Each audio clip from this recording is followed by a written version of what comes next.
ಬಹುಶಃ ಮೊದಲ ಹಂತದಲ್ಲಿ ಇವರೇ ಡಾಕ್ಟರ್ ಜಿ ಪರಮೇಶ್ವರ್ ಅವರಿಗೆ ಡಿಸಿಎಂ ಸ್ಥಾನ ಖಚಿತ ಅಂತ ಹೇಳಲಾಗ್ತಾ ಇದೆ. ಡಿಕೆಶಿ ಸಂಪುಟದಲ್ಲಿಯೂ ಒಂದೇ ಡಿಸಿಎಂ ಆಗಬಹುದಾ, ಮುಂದಿನ ಡಿಸಿಎಂ ಆಗಿ ಡಾಕ್ಟರ್ ಪರಮೇಶ್ವರ್ ಅವರು ಆಯ್ಕೆಯಾಗುವ ಸಾಧ್ಯತೆ ಇದೆ. ಸಿದ್ದರಾಮಯ್ಯ ಒತ್ತಡಕ್ಕೆ ಹೈಕಮಾಂಡ್ ಮಣಿದಿದೆ ಅಂತ ಹೇಳಲಾಗ್ತಾ ಇದೆ. ಕಾದು ನೋಡಬೇಕಾಗುತ್ತೆ. ಇಲ್ಲಿ 4 ಜನ ಡಿಸಿಎಂ ಆಗಬೇಕು ಅಂತ ಹೇಳಿ ಒಂದಷ್ಟು ಮಾತುಕತೆಗಳು ಕೇಳಿ ಬರ್ತಾ ಇತ್ತು, ಚರ್ಚೆಗಳು ಆಗ್ತಾ ಇತ್ತು. ಈಗ ಮತ್ತೆ ಸಿದ್ದರಾಮಯ್ಯನವರ ಸರ್ಕಾರದಲ್ಲಿ ಇದ್ದಂತೆ ಹೇಗೆ ಒಬ್ಬರೇ ಆಗಿದ್ರು ಡಿಕೆ ಶಿವಕುಮಾರ್ ಡಿಸಿಎಂ ಆಗಿ, ಈಗ ಡಿಕೆ ಶಿವಕುಮಾರ್ ಅವರ ಸರ್ಕಾರದಲ್ಲಿ ಡಾಕ್ಟರ್ ಜಿ ಪರಮೇಶ್ವರ್ ಅವರು ಗೃಹ ಮಂತ್ರಿಗಳಾಗಿದ್ರು. ಈಗ ಅವರು ಡಿಸಿಎಂ ಆಗಿ ಶುರು ಹಚ್ಕೋತಾರೆ ಅವರ ಅಧಿಕಾರನ ಅನ್ನುವಂಥದ್ದು ಕಾದು ನೋಡಬೇಕಾಗುತ್ತೆ. ಅಂದ್ರೆ ಒಂದೇ ಡಿಸಿಎಂ ಆಗಿರ್ತಾರೆ ಅನ್ನುವಂಥದ್ದು ಕೂಡ ಮಾತುಕತೆ ನಡೀತಾ ಇದೆ. ಕಾದು ನೋಡಬೇಕು. ಅಲ್ಲಿ ಸಿದ್ದರಾಮಯ್ಯನವರ ಒತ್ತಡಕ್ಕೆ ಹೈಕಮಾಂಡ್ ಮಣಿದಿದೆಯಾ, ಏನಾಗುತ್ತೆ ಎಲ್ಲವನ್ನು ಕೂಡ ಸಂಜೆ 4:05 ಎಲ್ಲ ಗೊತ್ತಾಗ್ಬಿಡುತ್ತೆ. ಇನ್ನು ಕೆಲವೇ ಕ್ಷಣಗಳಲ್ಲಿ ಪಟ್ಟಿ ಫೈನಲ್ ಆಗುತ್ತೆ. ಸೊ ಕಾದ್ ನೋಡೋಣ. ಇದು ಡಿಕೆ ಶಿವಕುಮಾರ್ ಸಂಭಾವ್ಯ ಕ್ಯಾಬಿನೆಟ್ ಅನ್ನು ನಾವು ನಿಮ್ಮ ಮುಂದೆ ಇಡ್ತಾ ಇದ್ದೀವಿ.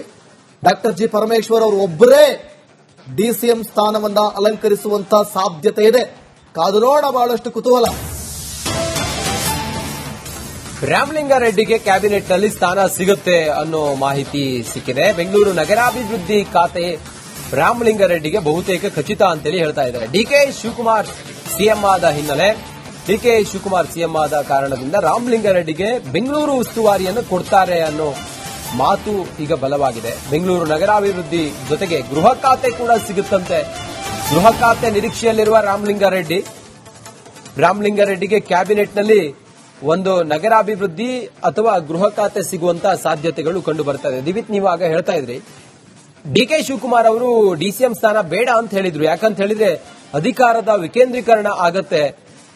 ನಾನು ಪಕ್ಷಕ್ಕೋಸ್ಕರ ಎಲ್ಲಾ ರೀತಿಯಲ್ಲೂ ಕೂಡ ತ್ಯಾಗ ಮಾಡಿದ್ದೀನಿ, ಪಕ್ಷಕ್ಕೋಸ್ಕರ ಸ್ಯಾಕ್ರಿಫೈಸ್ ಮಾಡಿದ್ದೀನಿ, ನಾನು ಈ ಪಕ್ಷದ ಎಲ್ಲ ಸಂದರ್ಭಗಳಲ್ಲೂ ಕೂಡ ನಾನು ನಿಷ್ಠನಾಗಿದ್ದೆ. ಆ ಕಾರಣದಿಂದ ನನಗೆ 2 ವರ್ಷ ಪೂರ್ಣ ಪ್ರಮಾಣದಲ್ಲಿ ಯಾವುದೇ ಅಡೆತಡೆಗಳಿಲ್ಲದೆ ಅಧಿಕಾರವನ್ನು ಮಾಡೋದಕ್ಕೆ, ಸರ್ಕಾರವನ್ನು ನಡೆಸೋದಕ್ಕೆ ಅವಕಾಶ ಕೊಡಬೇಕು. ಡಿಸಿಎಂ ಸ್ಥಾನ 2-3 ಸೃಷ್ಟಿ ಮಾಡೋದು ಬೇಡ ಅನ್ನೋ ರೀತಿಯಲ್ಲಿ ಡಿಕೆ ಶಿವಕುಮಾರ್ ಅವರು ಹೈಕಮಾಂಡ್ ಮುಂದೆ ಮನವಿಯನ್ನ ಮಾಡಿಕೊಂಡಿದ್ರು. ಆದ್ರೆ ಸಿದ್ದರಾಮಯ್ಯನವರು ಮಾತ್ರ ಕೆಲವರನ್ನ ಡಿಸಿಎಂ ಮಾಡಬೇಕು ಅಂತೇಳಿ ಹೇಳಿದ್ರು. ಆದ್ರೆ ಹೈಕಮಾಂಡ್ ಬಹುಶಃ ಇವಿಬ್ಬರನ್ನು ಕೂಡ ಪರಿಗಣಿಸಿ ಈಗ ಓರ್ವರನ್ನ ಮಾತ್ರ ಡಿಸಿಎಂ ಮಾಡುವಂತ ತೀರ್ಮಾನ ಮಾಡಿದೆ ಅಂತ ಅನಿಸುತ್ತೆ. ಹೈಕಮಾಂಡ್ ಲೆಕ್ಕಾಚಾರ ಹೇಗಿದೆ ಅನ್ನೋದು ಕೂಡ ನಾವಿಲ್ಲಿ ಗಮನಿಸಬೇಕು. ಪರಮೇಶ್ವರ್ ಅವರು ಡಿಸಿಎಂ ಆಗ್ತಾರೆ ಅನ್ನುವಂತ ಸಂಭಾವ್ಯತೆ ಬಗ್ಗೆ ಈಗ ಚರ್ಚೆಗಳು ಆರಂಭ ಆಗಿದೆ.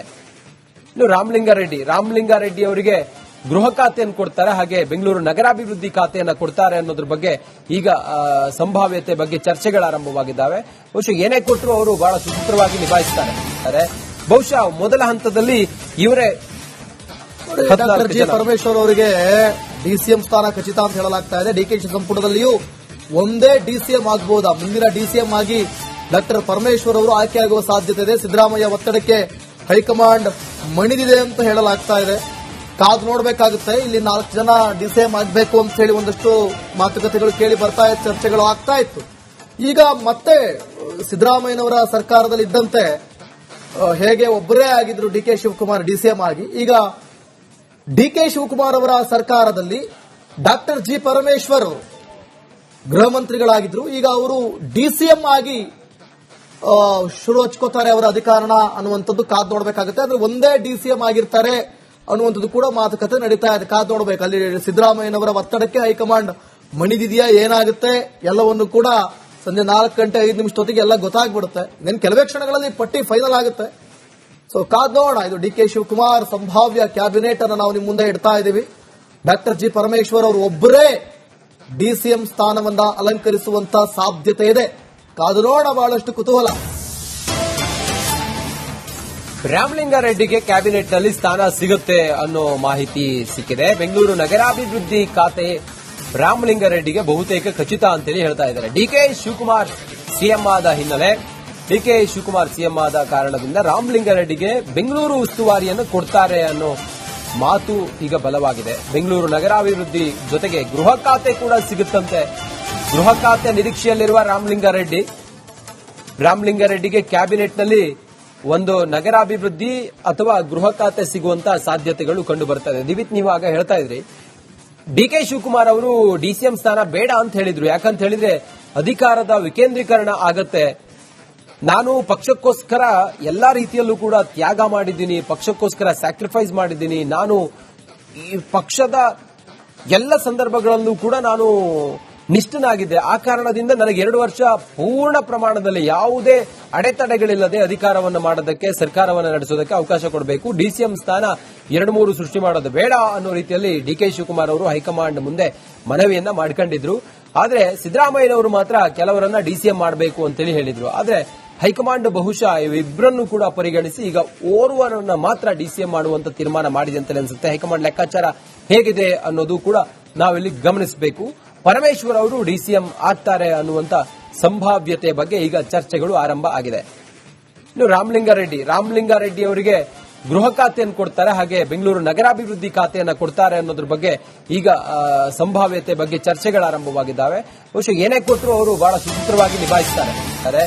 ಬಹುಶಃ ಮೊದಲ ಹಂತದಲ್ಲಿ ಇವರೇ ಡಾಕ್ಟರ್ ಜಿ ಪರಮೇಶ್ವರ್ ಅವರಿಗೆ ಡಿಸಿಎಂ ಸ್ಥಾನ ಖಚಿತ ಅಂತ ಹೇಳಲಾಗ್ತಾ ಇದೆ. ಡಿಕೆಶಿ ಸಂಪುಟದಲ್ಲಿಯೂ ಒಂದೇ ಡಿಸಿಎಂ ಆಗಬಹುದಾ, ಮುಂದಿನ ಡಿಸಿಎಂ ಆಗಿ ಡಾಕ್ಟರ್ ಪರಮೇಶ್ವರ್ ಅವರು ಆಯ್ಕೆಯಾಗುವ ಸಾಧ್ಯತೆ ಇದೆ. ಸಿದ್ದರಾಮಯ್ಯ ಒತ್ತಡಕ್ಕೆ ಹೈಕಮಾಂಡ್ ಮಣಿದಿದೆ ಅಂತ ಹೇಳಲಾಗ್ತಾ ಇದೆ.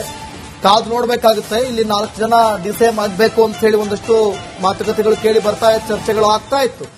ಈಗ ಮತ್ತೆ ಸಿದ್ದರಾಮಯ್ಯನವರ ಸರ್ಕಾರದಲ್ಲಿ ಇದ್ದಂತೆ ಹೇಗೆ ಒಬ್ಬರೇ ಆಗಿದ್ರು ಡಿಕೆ ಶಿವಕುಮಾರ್ ಡಿಸಿಎಂ ಆಗಿ, ಈಗ ಡಿಕೆ ಶಿವಕುಮಾರ್ ಅವರ ಸರ್ಕಾರದಲ್ಲಿ ಡಾಕ್ಟರ್ ಜಿ ಪರಮೇಶ್ವರ್ ಅವರು ಗೃಹ ಮಂತ್ರಿಗಳಾಗಿದ್ರು. ಈಗ ಅವರು ಡಿಸಿಎಂ ಆಗಿ ಶುರು ಹಚ್ಕೋತಾರೆ ಅವರ ಅಧಿಕಾರನ ಅನ್ನುವಂಥದ್ದು ಕಾದು ನೋಡಬೇಕಾಗುತ್ತೆ. ಅಂದ್ರೆ ಒಂದೇ ಡಿಸಿಎಂ ಆಗಿರ್ತಾರೆ ಅನ್ನುವಂಥದ್ದು ಕೂಡ ಮಾತುಕತೆ ನಡೀತಾ ಇದೆ. ಕಾದು ನೋಡಬೇಕು. ಅಲ್ಲಿ ಸಿದ್ದರಾಮಯ್ಯನವರ ಒತ್ತಡಕ್ಕೆ ಹೈಕಮಾಂಡ್ ಮಣಿದಿದೆಯಾ, ಏನಾಗುತ್ತೆ ಎಲ್ಲವನ್ನು ಕೂಡ ಸಂಜೆ 4 ಗಂಟೆ 5 ನಿಮಿಷದೊತ್ತಿಗೆ ಎಲ್ಲ ಗೊತ್ತಾಗ್ಬಿಡುತ್ತೆ. ಇನ್ನು ಕೆಲವೇ ಕ್ಷಣಗಳಲ್ಲಿ ಪಟ್ಟಿ ಫೈನಲ್ ಆಗುತ್ತೆ.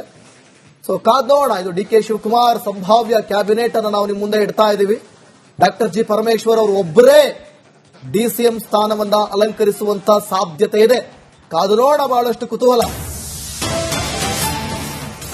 ರಾಮಲಿಂಗಾರೆಡ್ಡಿಗೆ ಕ್ಯಾಬಿನೆಟ್ನಲ್ಲಿ ಸ್ಥಾನ ಸಿಗುತ್ತೆ ಅನ್ನೋ ಮಾಹಿತಿ ಸಿಕ್ಕಿದೆ. ಬೆಂಗಳೂರು ನಗರಾಭಿವೃದ್ಧಿ ಖಾತೆ ರಾಮಲಿಂಗಾರೆಡ್ಡಿಗೆ ಬಹುತೇಕ ಖಚಿತ ಅಂತೇಳಿ ಹೇಳ್ತಾ ಇದ್ದಾರೆ. ಡಿಕೆ ಶಿವಕುಮಾರ್ ಸಿಎಂ ಆದ ಹಿನ್ನೆಲೆ, ಡಿಕೆ ಶಿವಕುಮಾರ್ ಸಿಎಂ ಆದ ಕಾರಣದಿಂದ ರಾಮಲಿಂಗಾರೆಡ್ಡಿಗೆ ಬೆಂಗಳೂರು ಉಸ್ತುವಾರಿಯನ್ನು ಕೊಡ್ತಾರೆ ಅನ್ನೋ ಮಾತು ಈಗ ಬಲವಾಗಿದೆ. ಬೆಂಗಳೂರು ನಗರಾಭಿವೃದ್ಧಿ ಜೊತೆಗೆ ಗೃಹ ಖಾತೆ ಕೂಡ ಸಿಗುತ್ತಂತೆ. ಗೃಹ ಖಾತೆ ನಿರೀಕ್ಷೆಯಲ್ಲಿರುವ ರಾಮಲಿಂಗಾರೆಡ್ಡಿಗೆ ಕ್ಯಾಬಿನೆಟ್ನಲ್ಲಿ ಒಂದು ನಗರಾಭಿವೃದ್ಧಿ ಅಥವಾ ಗೃಹ ಖಾತೆ ಸಿಗುವಂತ ಸಾಧ್ಯತೆಗಳು ಕಂಡು ಬರ್ತಾ ಇದೆ. ದಿವಿತ್, ನೀವು ಆಗ ಹೇಳ್ತಾ ಇದ್ರಿ ಡಿಕೆ ಶಿವಕುಮಾರ್ ಅವರು ಡಿಸಿಎಂ ಸ್ಥಾನ ಬೇಡ ಅಂತ ಹೇಳಿದ್ರು. ಯಾಕಂತ ಹೇಳಿದ್ರೆ ಅಧಿಕಾರದ ವಿಕೇಂದ್ರೀಕರಣ ಆಗತ್ತೆ. ನಾನು ಪಕ್ಷಕ್ಕೋಸ್ಕರ ಎಲ್ಲಾ ರೀತಿಯಲ್ಲೂ ಕೂಡ ತ್ಯಾಗ ಮಾಡಿದ್ದೀನಿ, ಪಕ್ಷಕ್ಕೋಸ್ಕರ ಸ್ಯಾಕ್ರಿಫೈಸ್ ಮಾಡಿದ್ದೀನಿ. ನಾನು ಈ ಪಕ್ಷದ ಎಲ್ಲ ಸಂದರ್ಭಗಳಲ್ಲೂ ಕೂಡ ನಾನು ನಿಷ್ಠನಾಗಿದ್ದೆ. ಆ ಕಾರಣದಿಂದ ನನಗೆ 2 ವರ್ಷ ಪೂರ್ಣ ಪ್ರಮಾಣದಲ್ಲಿ ಯಾವುದೇ ಅಡೆತಡೆಗಳಿಲ್ಲದೆ ಅಧಿಕಾರವನ್ನು ಮಾಡೋದಕ್ಕೆ, ಸರ್ಕಾರವನ್ನು ನಡೆಸೋದಕ್ಕೆ ಅವಕಾಶ ಕೊಡಬೇಕು. ಡಿಸಿಎಂ ಸ್ಥಾನ 2-3 ಸೃಷ್ಟಿ ಮಾಡೋದು ಬೇಡ ಅನ್ನೋ ರೀತಿಯಲ್ಲಿ ಡಿಕೆ ಶಿವಕುಮಾರ್ ಅವರು ಹೈಕಮಾಂಡ್ ಮುಂದೆ ಮನವಿಯನ್ನ ಮಾಡ್ಕೊಂಡಿದ್ರು. ಆದ್ರೆ ಸಿದ್ದರಾಮಯ್ಯನವರು ಮಾತ್ರ ಕೆಲವರನ್ನ ಡಿಸಿಎಂ ಮಾಡಬೇಕು ಅಂತೇಳಿ ಹೇಳಿದ್ರು. ಆದ್ರೆ ಹೈಕಮಾಂಡ್ ಬಹುಶಃ ಇವಿಬ್ಬರನ್ನು ಕೂಡ ಪರಿಗಣಿಸಿ ಈಗ ಓರ್ವರನ್ನ ಮಾತ್ರ ಡಿಸಿಎಂ ಮಾಡುವಂತ ತೀರ್ಮಾನ ಮಾಡಿದೆ ಅಂತ ಅನ್ಸುತ್ತೆ. ಹೈಕಮಾಂಡ್ ಲೆಕ್ಕಾಚಾರ ಹೇಗಿದೆ ಅನ್ನೋದು ಕೂಡ ನಾವಿಲ್ಲಿ ಗಮನಿಸಬೇಕು. ಪರಮೇಶ್ವರ್ ಅವರು ಡಿಸಿಎಂ ಆಗ್ತಾರೆ ಅನ್ನುವಂತ ಸಂಭಾವ್ಯತೆ ಬಗ್ಗೆ ಈಗ ಚರ್ಚೆಗಳು ಆರಂಭ ಆಗಿದೆ. ಇನ್ನು ರಾಮಲಿಂಗಾರೆಡ್ಡಿ ಅವರಿಗೆ ಗೃಹ ಖಾತೆಯನ್ನು ಕೊಡ್ತಾರೆ, ಹಾಗೆ ಬೆಂಗಳೂರು ನಗರಾಭಿವೃದ್ಧಿ ಖಾತೆಯನ್ನು ಕೊಡ್ತಾರೆ ಅನ್ನೋದ್ರ ಬಗ್ಗೆ ಈಗ ಸಂಭಾವ್ಯತೆ ಬಗ್ಗೆ ಚರ್ಚೆಗಳು ಆರಂಭವಾಗಿದ್ದಾವೆ. ಬಹುಶಃ ಏನೇ ಕೊಟ್ಟರು ಅವರು ಬಹಳ ಸುಸೂತ್ರವಾಗಿ ನಿಭಾಯಿಸ್ತಾರೆ.